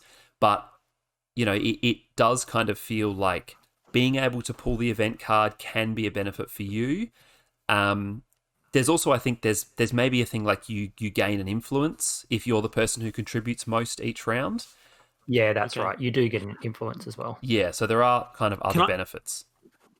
Can I just also ask, do you just have a fixed amount of resources at the beginning that you need to kind of ration out, or do the event cards kind of give you resources as well? Like how do you just not throw them all in the first round and then you're stuffed or whatever? Like, how does the resource management work? So you have like there's like a pile of resources, a pile of influence that you draw from throughout the game. And like I was saying before, when you kind of go through a round, when you each sort of take a turn, that's when you gain resources or influence. So your country does certain actions to gain one or the other throughout the round. And then at the end, you do your contribution phase to sort of throw your resources in. So you might be able to gain a whole bunch of resources in a round, or you may save it up for a couple of rounds as you build it up, that kind of thing. But yeah, you basically gain resources in that first part, and then in the contribution phase, you kind of spend the resources to sort of try and get an advantage over others and to contribute to building the rocket. And I think one thing I really, really loved about the event cards themselves is how they were written. So it doesn't just say the rules are now that the person with the lowest influence is going to win. There's a reason that fits the theme of the game as well. It is like really descriptive. And obviously it's pretty humorous. I think one of the ones that I really loved as well, Paul, was the one you drew that told you to read the event card, but as slow as possible. So it's draining time.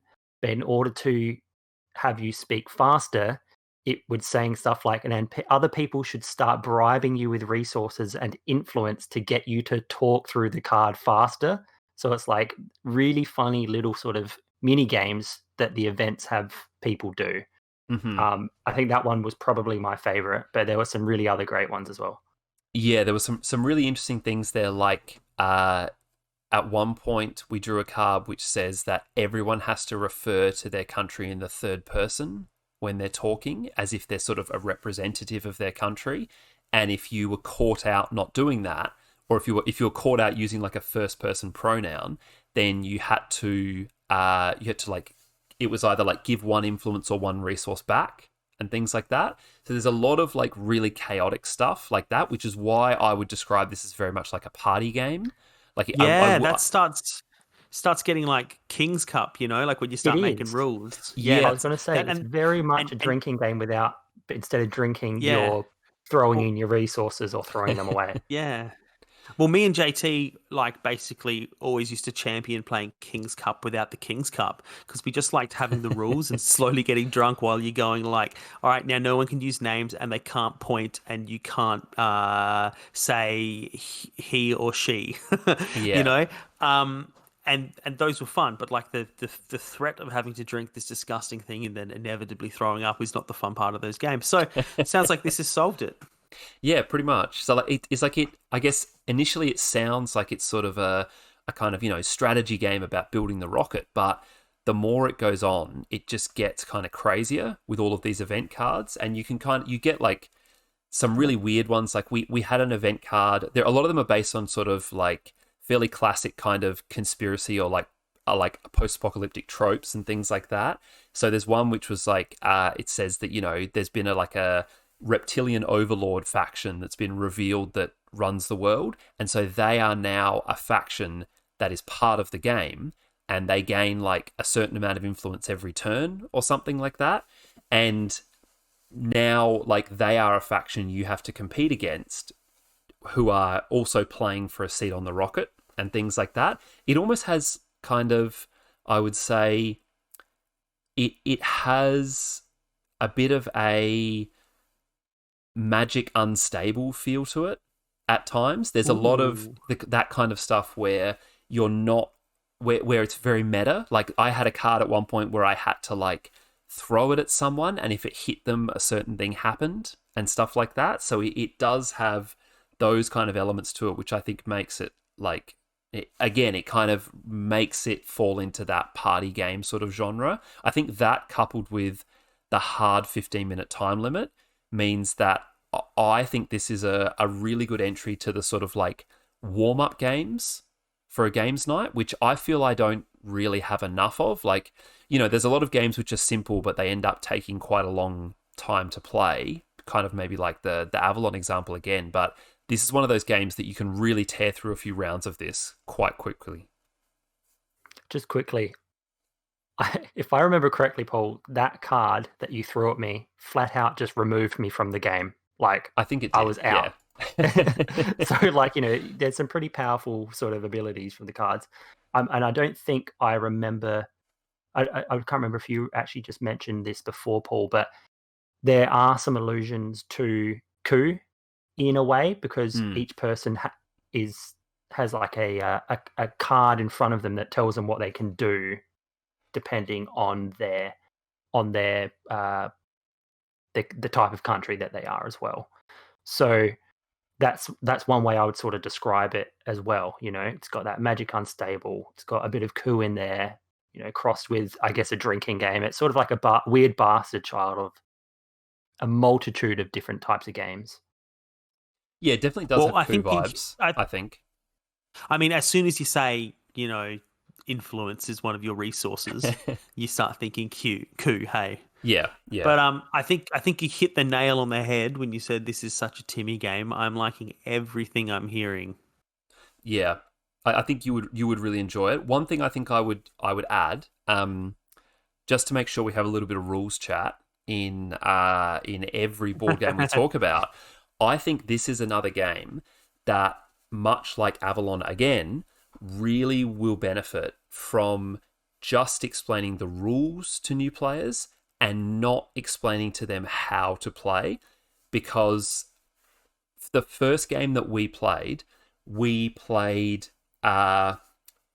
kind of tried to keep to ourselves. You know, we were sort of right from the start, we were very sort of scheming and, you know, keeping our influence, not spending our resources because we didn't want other people to sort of, you know, be able to take advantage of it. And we didn't even get remotely close to even building like the base rocket with one seat. And we realized very, very quickly that you have to cooperate together in order to get anywhere in this game.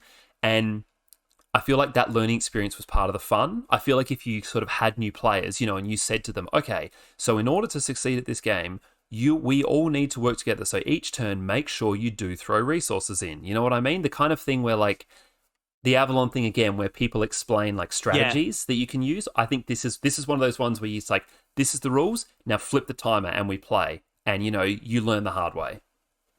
And it might actually be quite fun, you know, like say the three of you, Moz, JT and Paul, you play again with one new person and you do that. Mm-hmm. They might, in that first game, have the benefit of playing like a scheming, selfish asshole and winning because, you know... Because we build the rocket. Because you guys all contributed it, but they played dirty and they got the influence and they got on the rocket. But they take that game away and they play it again the exact same way with their group of friends and they find, oh, shoot. Like, I only won that because everybody else did the work and I can't do this every time, you know? Yeah. It also had a really cool little, like, the very first thing in the instruction manual, I think it tells you to just, it says, instead of reading this, just watch this video. And it's got this really cheesy little video that they've made about how the game works that I thought was, you know, kind of funny. Sorry, I was just going to say, that's getting pretty common. I see a lot of games with that these days. I think Organ Attack was the same. Yeah, right. Yeah. It makes sense, right? Like, it's a good way, I think, to be more engaging than, as we said before, kind of listening to the rules guy read the rule book out. And I think, like, we talk about, like, you know, rule books and you're reading, and if they're complex and there's, you know, choices they can make about how they present the rules in what order, you kind of, when you're reading it, you go, I don't really understand what that means, so I'm going to skip ahead and see if there's a section about that and then go back. You don't really trust the flow. Whereas Yeah. when you're watching a video, there's no option for you to really scan ahead unless you're going to keep stopping and listening to full sentences. So you kind of trust the process a bit more and you can see it in action. So there's definite pros to the video tutorial. Definitely. So yeah, I think this one is I'm hoping anyway it's going to take up a regular place in the, like I said before, the sort of warm-up games at the start of a games night. You know, a couple of rounds of We're Doomed to kind of get everyone going, get everyone like talking and socializing before we get into something more serious. I think it kind of fits into that part of a games night really nicely. Fantastic. I can't wait. And, you know, I'm all for the kinds of warm-up games that you kind of get stuck on and end up warming up in air quotes for like 2 hours and then you don't have time for any of the serious stuff. Nothing wrong with those. There is nothing wrong with those. Hey, if you're having fun, there's nothing wrong with any of it. Uh-huh. All right, cool. That's absolutely on the list. I'm going to be Googling that later so I can picture it and see what it's all about. It is it is minimum 4 players, I will say, which I think is, you know, that's a pretty good amount. Like, you know, the game is meant to be kind of chaotic and everyone's sort of shouting and things like that. So it makes sense. Where that does it's it that max many. out? I'm not sure. I'm trying to see up on my shelf here, but I can't see that part of the box. I'm not sure. It was pretty huge. I'm pretty sure it was like it went up to like 12 people or something. It was in the double digits. Yeah. And the more people you have, it unlocks more different types of countries you can have. So one of them was like a technocracy, which we couldn't use because we only had 4 people. But if we had, I think it was like, 5 or 6 people, it had a variety of other ones that we didn't have access to. So the more people you play with, the more various the abilities will be divided amongst everyone. Yeah, so it's 4 to 10. Yeah, I was about to say, Board Game Geek says 4 to 10, best with 7 or 10. Hey, we had a great time with 4. All right, awesome. Well, that's firmly on my list of what I want to be playing. So that kind of leads us very cleanly into our normal wrap-up section. What are we going to be playing before the next episode? Nice segue. One of these days, we're going to do one of those segues and we're not going to hang a lantern on it and we're just going to move on. And this isn't a judgment. I don't mind that we can't do it yet. Like, I'm all for patting ourselves on the back, but one day it's going to happen and we're not even going to realize. And it'll be like a little piece of our innocence has been lost. Well, I am planning to play. I should say not planning, but I am playing a lot of Total War Warhammer 2. I think I maybe mentioned this last week or the episode before. Trying to sort of get a whole bunch out of that game before Warhammer 3 comes out, which is going to be happening sometime later this year. So I think probably by next episode I'll be ready to give my thoughts on that one. But that's probably it for me. Not much else that I've been playing. Nothing that's new anyway. But yeah, what about JT? Can I just interrupt quickly before JT to say I am angry every time you say the name of that game. Like, just Total Warhammer. Just Total Warhammer. Like, it's right there. I have already thought about this a number of times that, when it comes time to discuss those games, like, it's being abbreviated to that. But, when it's a once off. Or we can abbreviate it to Total War. Total War. Total War. JT. Yes, Tim. What you going to play? I will be playing. Well, I'm going to be continuing with Pillars of Eternity. I think that'll be sort of my go-to in the background game because it is not short, especially if you include the expansions.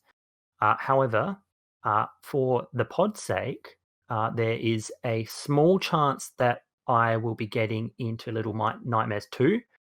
And a pretty decent chance that I'll be getting into the final Doom Eternal expansion, which is the Ancient Gods Part 2. That actually comes out tomorrow. And I really love the Ancient Gods Part 1. So I am really, really keen to sink my teeth into that one and see how that series wraps up. How about yourself, Timmy? Well, as far as video games go, I'm really enjoying Final Fantasy VII Remake. It's only the first part, and they're going to release at least 2 more parts, maybe 4, depending on how much they decide to pull into it, apparently. And Hang so on, I've got sorry. I think I might still. Only the first part of Final Fantasy VII? Yeah, like they're remaking it in stages. So Oh, this Final wow. Fantasy VII Remake that's out is only part 1. So it's not even the full Yeah. game. I didn't know that at all. No. Yeah, I think it's because like those old JRPGs on, when, game memory took up less space, they made them massive and really long. Like think about Chrono Trigger. That game just doesn't end and there's so many endings and you can just play it forever. But so I think there's actually a lot once they start getting it looking good, So yeah, I'm told part 1 is like 40 hours or something, I think, and I've played 10, so I've still got a chunk to go. So I don't think I'll be playing any other video games, but I downloaded the other day onto my mobile phone a game called Alien Blackout, just because it kind of looked cool. And it turns out it is a sequel to Alien Isolation because you're playing as Ripley's daughter again. But instead of you running around a ship, you're sitting in like the security booth and you're looking at all the cameras and the map and controlling the doors. So it's And Five Nights at Freddy's with Alien. But you're communicating with the other crew members of the station that you're on. So like you're watching and you have to keep them alive. Like you see the alien and if it's in a good spot, you can lock the door and slow it down, but then it's going to jump into the vent and that might actually mean it makes a beeline across to the other side of the station and someone else is in danger, so you have to tell them to hide and rah, rah, rah, rah, rah. I played like the first mission so far and it's like really cool and I played it without the sound on, so I want to go back and actually like put some headphones on and get the full experience because it's looking really cool and I'm thinking I really liked Alien Isolation, so I'm thinking if it's kind of following on from that, I'm all about it. So is that made by the same people who made Isolation? No idea. It's just the same. I mean,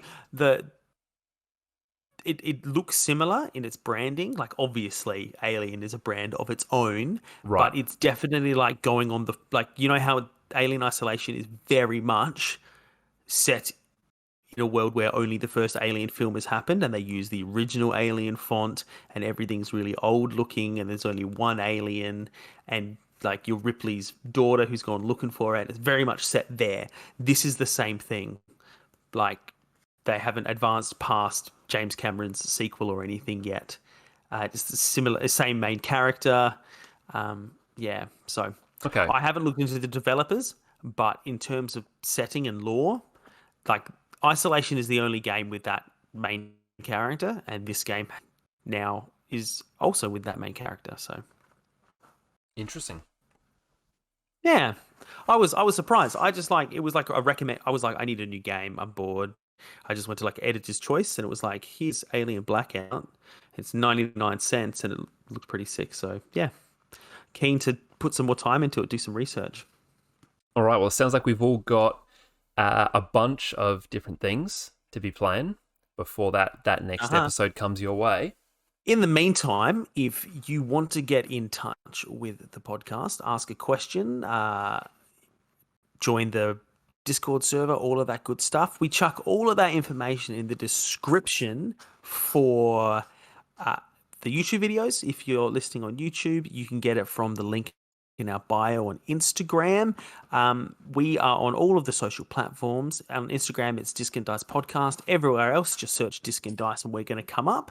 The Discord server I just mentioned, grab the link for that from YouTube or Instagram. It's a YouTube server that we were invited to join by our good friend and YouTube streamer extraordinaire, Rogan Josh.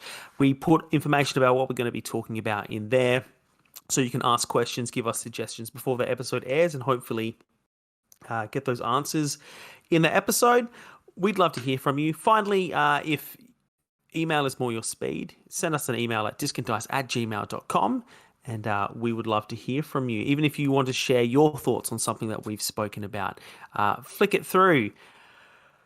Apart from that, though, that about will do it for another episode, I think. So thank you very much for listening. We'll be back in a fortnight's time to talk about some more games.